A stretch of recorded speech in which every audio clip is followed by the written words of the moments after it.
sejam bem-vindos ao canal da Mostev aqui no YouTube. Hoje nós vamos entrevistar uma das pessoas que hoje em dia, atualmente, carrega o nome do Teatro Vitóriense, vem com muito sucesso, fazendo vários trabalhos e sendo reconhecido pelos seus grandes trabalhos, assim como Assis Experimental. Ele é diretor, ele é escritor, ele é professor. O que mais, Rafael? Tá bom. E aprendeu a fazer pudim na quarentena. Pessoal, nós vamos entrevistar hoje Rafael Gustavo, com PH, né? Com PH. Com PH. Rafael, não poderia começar essa entrevista, né, se não perguntar para você como está sendo esse período de pandemia, esse período de isolamento, agora de reabertura, mas como foi para você passar por esse período? E você também, antes da pandemia, né, ou durante, você passou por uma situação muito difícil, foi um acidente. Como é que foi para você estar hoje aqui, depois de ter passado por tudo isso? Uhum. Então, Lázaro, primeiro, muito obrigado pelo convite, a oportunidade. Eu estou achando muito válido fazer esse tipo de programa, esse canal, para que a gente possa falar sobre essa história da Mostev, que reflete na vida de tanta gente que está aí hoje, no mercado de trabalho, entre tantas outras coisas. Então, parabéns para todo mundo pela iniciativa.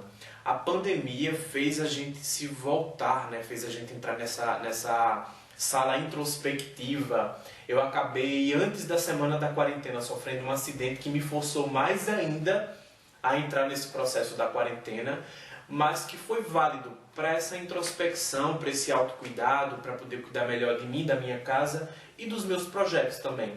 Acabou saindo uma coisa e outra que a gente fez aí com a Assis Experimental nesse momento, que foi pegar o gaioleiro e tentar ver como é que ele iria para a tela, como ele iria para o vídeo. E aí foi só uma tentativa que a gente já ficou muito satisfeito e manteve outros trabalhos aí. Fez processo para outros trabalhos. Então a gente vai começar, diferentemente da entrevista anterior que foi com o César, que César realmente é uma história, né, sobre o teatro na cidade desse período. A gente vai começar diferente. A gente vai começar com você falando sobre a sua adolescência, sobre a sua infância e sua adolescência. Você nasceu aqui em Vitória de Santo Antônio, não sei, Onde você nasceu, como foi a sua infância e a sua adolescência? Ah, legal. Eu nasci em Recife, mas no segundo dia de vida já vim morar aqui em Vitória, porque minha família era daqui, é daqui ainda, muito mais da zona rural. Então eu cresci acompanhando minha família nessa vida do interior, no interior do interior. Então eu cresci indo todos os feriados e fins de semana para o sítio, vendo minha família nas plantações de acerola, limão, feijão, milho. E talvez uma parte disso esteja refletida até nas algumas coisas que eu escrevo, né? Algumas poesias, alguns olhares que eu tenho para dramaturgia.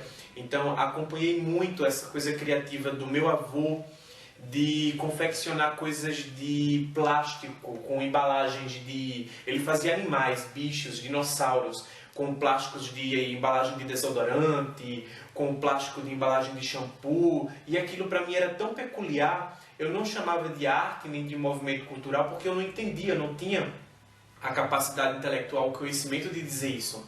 Mas eu via que aquilo era um tipo de manifestação diferente e eu apreciava aquilo. E ele tinha problemas mentais também, então ele divagava nesse mundo que pra gente é atípico, que é o da imaginação, que é o de criar coisas, que é o de imaginar que ele estava em lugares que ele não estava, que estava conversando com pessoas que ele não estava, de falar para mim coisas que ele estava vendo, que ele estava imaginando. E isso permeou muito a minha mente criativa. Minha avó morava no Rio de Janeiro, por trás do Sambódromo. Então, quando a gente ia para lá, na época das férias, estava se preparando, aquecendo o Rio de Janeiro para o carnaval. Então, era muito bom. Hoje eu sou fascinado pelo carnaval carioca, principalmente porque eu cresci vendo aquele movimento ali perto da minha avó, né? A concentração, as escolas, se preparando, as fantasias e tudo aquilo. Já falou na primeira resposta quais foram os seus primeiros contatos, né, com a cultura, com a arte em si. Você falou do seu avô, você falou do Sambódromo no Rio de Janeiro, as escolas de samba. Mas qual foi o seu primeiro contato com o teatro em si, com a arte de representar? Com o teatro foi no mês de outubro, na minha infância, quando minha mãe me levou ao Silogeu para assistir um espetáculo. Eu não lembro se era Grupo Vidarte, mas eu lembro que tinha Luziara, que é amiga e vizinha até hoje, e ela que tinha feito o convite para minha mãe. E aí minha tia também ficou estimulada, minhas tias, a levar os meus primos, porque além de assistir teatro, que era para a infância, ia ter sorteio de brindes, ia ter distribuição de pirulitos e pipocas, que embora custasse 5 centavos, era uma fortuna e era uma maravilha. Então a gente foi, chegou lá no Teatro Silogeu, o espetáculo já tinha começado, eu não lembro qual era o espetáculo, a gente pegou da metade para o final, mas esse foi o meu primeiro contato com o teatro, que não me surpreendeu, não me tocou, não me cativou ao ponto de me despertar a curiosidade em fazer aquilo. Eu apreciei como uma criança que nunca tinha tido contato com luzes, cores, com pessoas falando textos decorados no palco, mas não era algo que me atraiu para que um dia eu me visse ali em cima, fazendo aquilo. Então, aquele evento terminou e ficou como meu primeiro contato com o teatro e depois a curiosidade por gostar de cinema, televisão, novelas, de querer entender esse universo e de querer saber onde Vitória tinha esse tipo de movimento, até que a prefeitura recebeu pela primeira vez um edital em que ofereceu oficinas de teatro em Vitória, mas não era só teatro, foi até no ano da enchente, 2005.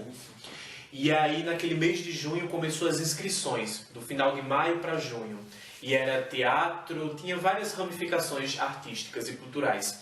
E aí eu lembro que eu fui para a prefeitura para procurar essa oficina de teatro, ao mesmo tempo que eu passei na estação ferroviária para perguntar como é que se faz para fazer teatro. E eu lembro que uma das integrantes, Adila, que até ficou minha amiga e depois namoramos, ela foi atualizando as notícias para mim de como é que eu poderia fazer parte ou não, mas era um processo bem mais burocrático.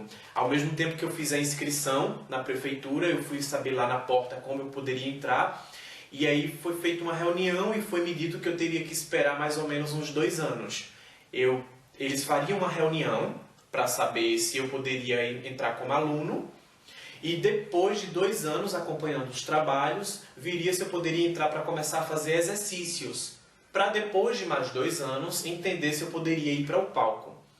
Aí era muito tempo, minha inscrição não deu certo porque acabou que teve a enchente na cidade, os projetos foram cancelados, mas coincidentemente Marcelo Santos, que era professor de uma das escolas, que era o projeto do Vidarte, mandar cada um dos integrantes para uma escola diferente, e ele estava na escola comercial. E aí ele falou sobre um texto, uma montagem, um grupo de alunos. E aí foi muito mais rápido. No mesmo ano eu já estava protagonizando Sobre Luz, já estava no palco da Mosteve e foi minha primeira experiência. Primeiro contato com o teatro não lhe seduziu. até meio estranho dizer isso, né? Mas talvez pela inocência da infância e pelo fato de estar ali esperando os confeitos. Mas algo me tocou. Não despertou para me ver ali, mas algo me tocou. Que futuramente depois lhe despertou esse interesse de saber como é que fazer para fazer. Isso. Fazer para fazer. Interessante. Então, eu me lembro desse trabalho, né? Se não me engano, foi Sombra e Luz, foi no mesmo ano de Ninho dos Urubus. Né? Inclusive a gente sabia muito porque havia uma rivalidade muito grande entre É. nossos diretores, então Verdade. era uma disputa assim, muito interna, eles se viam, se xingavam, se provocavam. E nós que éramos dessa geração, a gente comprava a briga mesmo. Esse elenco aqui não falava com esse elenco aí. Assim, tem alguns que quebravam esse padrão, né? Mas assim, era muito isso. Era meio Romeu e Julieta, assim, as escondidas. O estranho pra mim é que depois, quando acabava aquela encenação na frente da gente, né? Já pude ter acompanhado depois eles conversando, mas na frente da gente sempre existia essa encenação da disputa, não sei porquê. Eu acho que era pra deixar a gente mais engajado. Então, esse foi também o seu primeiro contato com a Mosteve. Foi meu Seu primeiro início contato. no teatro se confunde também com a sua entrada na Mosteve também. Isso, meu primeiro espetáculo, meu primeiro contato com o teatro já foi o primeiro ano de Mosteve, que eu participei, que foi 2005. Então a gente passou o ano produzindo o espetáculo e quando foi outubro, eu acredito que nesse ano foi outubro, a gente apresentou Sobre Luz na Mosteve.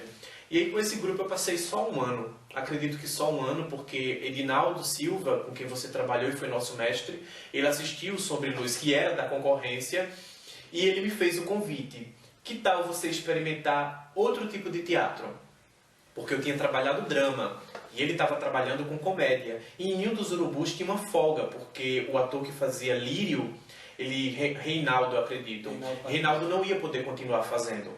E ele, olha, eu tenho um Lírio no espetáculo de comédia, que é outra linha para você aprender. E eu tenho também uma tentativa de recriar, remontar a Magedon, que já tinha feito por essa primeira geração. Então nós somos essa segunda geração. E aí aquilo me cativou, porque isso desde os meus estudos, eu fazia cursos e entrava em escolas que me seduziam por eu ver que ali tinha algo a mais do que eu precisava aprender. Então foi por isso que eu deixei os meninos da escola lá com Marcelo Santos e fui para Edinaldo Silva. Porque eu sabia que tinha coisas ali grandiosas e realmente tinha, que eu queria aprender. A comédia, o tempo da comédia, trabalhar em espaços alternativos, porque a gente tinha que se desdobrar entre o Cajá, no Caique, e entre o Iracema, que não era um lugar confortável, porque a gente tinha problemas de buracos no palco, a gente tinha problemas com o sebo, com um monte de coisas. Iluminação, mas a gente estava lá fazendo. Então, quando eu saí 2 anos depois de Edinaldo Silva, foi justamente pela mesma justificativa. Alguém que me viu fazendo os trabalhos com Edinaldo e com Marcelo ficou interessado em me convidar para trabalhar. Foi quando o César Leão da Cia Experimental, que hoje eu faço parte, chegou para mim e disse: ó, eu tenho um espetáculo que é o Santo Inquérito e tem um personagem lá, coadjuvante, que eu tenho e eu acho que você faria bem.